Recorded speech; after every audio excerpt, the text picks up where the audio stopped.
Yes, I do read, and for me, reading was not always easy growing up. I didn't start reading until I was a lot older. I always struggled with reading at school. Reading and spelling were my things I struggled with the most. But when I don't know how old I was. I feel like I was a teenager, but I could have been a bit younger. And my sister went into a dance class, and I went and stayed in the car because then we would go and do some swimming after it. And I got a book and I said to myself, I'm going to learn how to read a novel. So I sat in the car and I reread the pages and I reread the pages over and over and over again until I could do it. After a few weeks, I was reading chapter books, reading novels, reading, and I could read, and it was the best feeling ever. The first book I read was So Little Time by Mary-Kate and Ashley, and being a teenager at the time, I thought it was the best book ever. I thought it was so cool, and I loved how reading a book took your imagination to this magical place. So for me, I remember learning because, like I said, I was a lot older when I started to learn. Sorry if that knocked, that was Gizmo, he just knocked my tripod. Yeah, so I wonder if a lot of people don't remember, because maybe some people could read at a very young age, but I was a lot older and I remember. But I did it. Unfortunately, no, I didn't learn at school. It was myself who taught me how to read. But I'm so glad I had that willpower to want to learn, because reading is really beautiful. It's peaceful, takes your imagination to just amazing places, and it educates you. It's just so good. So my favourite books at the moment are, I've mentioned this before, but Zoe Sugg is my favourite YouTuber to watch. I really enjoy watching her videos. I feel like we have a lot in common. She's obsessed with Christmas. I'm obsessed with Christmas. She suffers with anxiety. I suffer anxiety. She just seems like the type of person I would click with straight away, and I reckon we would be just such good friends. I love watching her videos. I find her hilarious, fun, and just, yeah, she's definitely my favourite YouTuber to watch. And she definitely inspired me to start making videos. I would say definitely.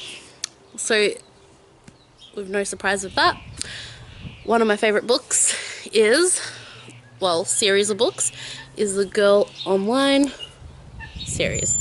This is the last one, and it's the Girl Online Going Solo. I got this from my sister for Christmas last year, and I was so excited. And the coolest thing about this is my sister got the signed copy. Can you see it? Yep. So yeah, and it's hardcover. Book lovers would appreciate that, I'm sure. Hardcover is really hard to wreck, I find. Yeah, I really enjoyed her series. I don't know if it's for young adults, but I don't care. I found it really fun to read, and she really gave helpful advice on mental health issues in the video, which I was really happy with. The next book that I really love is Nat's book, Well and Good. Yeah, Well and Good. And if you have polycystic ovarian syndrome, hormonal imbalance, or just want to get good fertility, I guess, then this is the book for you. She's amazing.